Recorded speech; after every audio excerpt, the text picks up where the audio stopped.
هفرجك على اجمل لقطة واحلى لقطة في الماتش كله. انا قاعد طول الماتش على اعصابي. اللقطة دي بقى، بص يا جدعان. من هاني حسين الشحات. بص، نزل حسين الشحات بالتبديل، اول بس التبديلات الشنكار والتعديلات. ونزل. حسين الشحات حلو الكلام. يعمل كده بقى اول ما ينزل، بعدها بدقيقتين بينسى. يا عيني على التسديده، بس يا عيني يا عيني يا عيني يا عيني يا عيني نزل على خلصها حسين الشحات. ملك قلب الحلويات. الدنيا. يا اخي كنت فين يا راجل؟ يا راجل حرام عليك، ده انا اعصابي باظت. الضغط بتاعي كان في وسط السقف.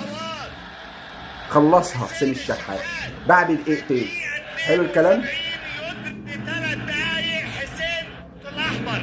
دي كانت السبب. علشان حد واحد حلو. وعلم الدب ظهر اللقطة التانية وادي كوره مره ثانيه وايه ركله جزاء عملها حسين الشحات. اشتغلت الماسونية، خرب الدنيا حسين الشحات. يا راجل كنت فين؟ يا حسين الشحات يقعد دكة يا جدعان.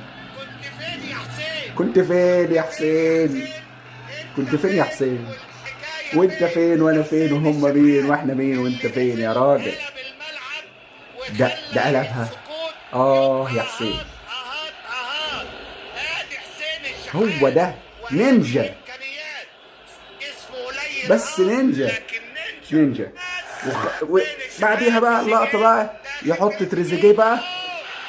بس اتقلبت ايها الناس.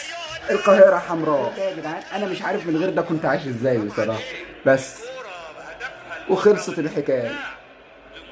بالله عليك حد يضحك على حاجة زي دي؟ بالله عليك انا راضي ذمتك يا جدع.